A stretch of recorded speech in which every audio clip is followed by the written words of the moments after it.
Mga kaibigan, handa na ba kayo sa isang kwentong magpapakilabot sa inyong gabi?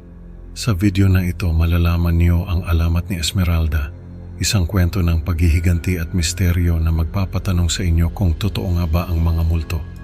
Isang gabi sa isang coffee shop sa Makati, tinanggap namin ang hamon na manatili magdamag sa lumang bahay ng mga Sarmiento sa Intramuros. Habang lumalalim ang gabi, unti-unting lumabas ang mga lihim at takot na magpapabago sa aming buhay magpakailanman. Magandang umaga po sa lahat ng mga tagahanga sa kwentong kababalaghan. Salamat po sa inyong oras at pakikinig. Ako po si Nathaniel. Dito po ako sa Quezon City nakatira, pero lumaki ako sa isang maliit na bayan sa probinsya. Nung bata pa ako, mahilig na talaga ako sa mga kwentong katatakutan. Kasama ko ngayon ang mga kaibigan kong sina Edmar at Fiona na pareho ring mahilig sa mga ganitong kwento. Madalas kaming magkita sa isang coffee shop sa Makati para magkwentuhan at magbahagi ng mga nakakatakot na karanasan. Isang gabi sa isang coffee shop sa Makati, nag-uusap kami ni Edmar tungkol sa mga nakakatakot na kwento. Ang mga ilaw ng kalsada ay nagkikislapan sa labas habang umuulan ng bahagya. At ang mga tao sa paligid ay abala sa kani-kanilang mga gawain. Dumating si Fiona, basang-basa sa ulan at may dala siyang kakaibang ngiti. May alam akong mas nakakatakot, sabi niya. Gusto niyo bang subukan ang hamon? Anong hamon? Tanong ni Edmar habang ako naman ay napatingin lang kay Fiona. Manatili magdamag sa lumang bahay ng mga Sarmiento sa Intramuros. Sagot niya. Kilala ang bahay na iyon dahil sa alamat ni Esmeralda. Nagkatinginan kami ni Edmar parehong nag-aalinlangan. Sigurado ka ba dyan, Fiona? Tanong ko. Baka naman gawa-gawa lang yan. Bagamat kinakabahan, tinanggap namin ni Edmar ang hamon. Gusto naming patunayan na hindi kami natatakot at higit sa lahat, gusto naming malaman ang totoo tungkol sa alamat ni Esmeralda. Habang naglalakad kami papunta sa bahay ng mga Sarmiento, ikinuwento ni Fiona ang alamat ni Esmeralda. Noong unang bahagi ng dekada 18, nakatira ang pamilya Sarmiento sa bahay na iyon. Ang anak na babae, si Esmeralda, ay aksidenteng nasagasaan ng kanyang kapatid na si Emil, sabi ni Fiona.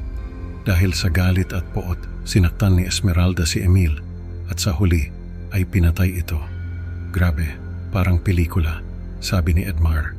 Pero ramdam ko ang kaba sa boses niya. Ako naman ay tahimik lang. Iniisip kung totoo nga ba ang kwento. Pagkatapos ng insidente, naglaho si Esmeralda sa ilalim ng bahay. Dagdag pa ni Fiona.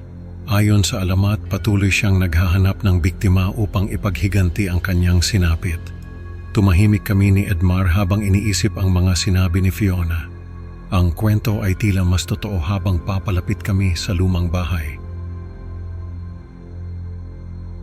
Dumating kami sa bahay ng mga Sarmiento. Ang bahay ay lumang-luma na, may mga bitak sa pader at ang mga bintana ay tila matagal nang hindi nabubuksan. Ang paligid ay tahimik maliban sa mga tunog ng mga kuliglig. Pumasok kami sa loob at ang amoy ng alikabok at lumang kahoy ay agad naming naramdaman. Ang creepy dito, bulong ni Edmar. Dala namin ang aming mga gamit tulad ng flashlight, pagkain at mga kumot. Habang iniikot namin ang bahay, nakarinig kami ng mga kakaibang tunog, parang mga yabag sa sahig na kahoy. Narinig mo ba iyon? Tanong ni Edmar, pero binaliwala ko lang ito. Baka pusa lang, sagot ko. Biglang may pumasok na palaboy sa bahay, nagdulot ng takot sa amin. Anong ginagawa niyo dito? Tanong ng palaboy. Umalis na kayo bago pa kayo mapahamak. Agad din itong umalis at naiwan kaming nagtataka at kinakabahan. Sino yon? Tanong ni Fiona. Nanginginig ang boses. Wala tayong kilala dito, di ba? Tumango lang ako pero ramdam ko ang takot na bumabalot sa amin. Habang tumatagal ang gabi, nagsimula kaming magkapikunan ni Edmar dahil sa mga lumang alitan. Lagi ka na lang nagpapasikat, sabi niya. Hindi mo ba kayang seryosohin ito kahit minsan? Ang tensyon ay nagdagdag sa kaba ng gabi.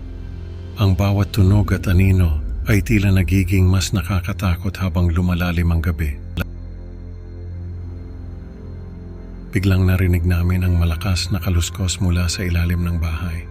Ang tunog ay parang may gumagapang sa ilalim ng sahig. Ano yon? Bulong ni Fiona. Hawak-hawak ang braso ko. Hindi ko alam, pero kailangan nating mag-ingat, sagot ko. Pilit na pinapakalma ang sarili. Naramdaman ko ang malamig na presensya ni Esmeralda. Ang hangin ay biglang lumamig at ang mga ilaw ng aming flashlight ay tila nagdidilim.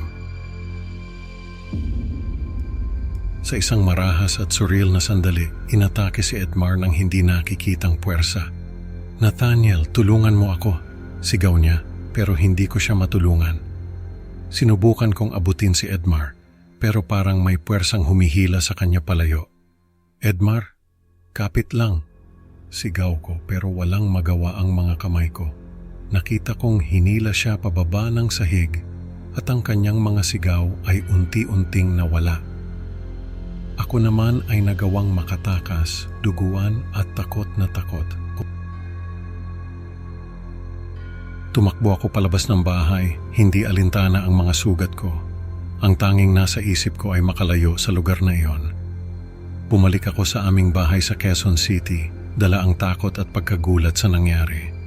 Hindi ko alam kung paano ko ipapaliwanag ang lahat ng ito. Habang nagmumuni-muni ako sa mga nangyari, biglang sumagi sa isip ko ang isang matagal ng lihim. Ako pala si Esmeralda. Matagal ko nang pinatay ang aking kapatid na si Emil at nagtatago ako sa ilalim ng bahay ng mga Sarmiento. Ang aking pagkatao bilang Nathaniel ay isang pagtatangka upang takasan ang aking mga kasalanan. Paano nangyari ito? Tanong ko sa sarili ko habang iniisip ang mga alaala ng nakaraan. Ang sakit at galit na naramdaman ko noon ay bumabalik. Ngayon, namumuhay ako ng normal na may prostetikong binti. Pero ang aking madilim na nakaraan ay patuloy na bumabalik sa akin. Ang mga alaala ng aking ginawa ay hindi ko matakasan. Ang bawat gabi ay tila isang bangungot na paulit-ulit na bumabalik. Sa huling bahagi ng kwento, iniisip ko ang alamat at ang aking sariling madilim na nakaraan. Ang mga tanong sa aking isipan ay nagiiwan ng takot at pangamba sa aking kinabukasan. Paano ko haharapin ang aking mga kasalanan? Ang multo ng aking nakaraan ay patuloy na bumabalik at hindi ko alam kung paano ko ito matatakasan. Ang kwento ay nagtatapos sa isang malungkot at nakakatakot na tono. Ang walang katapusang paghihiganti ng isang kaluluwang hindi matahimik ay tila magiging bahagi na ng aking buhay magpakailanman. Mga kaibigan, ang kwento ni Esmeralda ay nagpapaalala sa atin na ang mga kasalanan ay laging may balik. Maraming salamat sa pakikinig. Huwag kalimutang mag-like at mag-subscribe para sa higit pang nakakatakot na kwento. Hanggang sa susunod na upload, mag-ingat kayo. Baka si Esmeralda ay nasa tabi-tabi lang.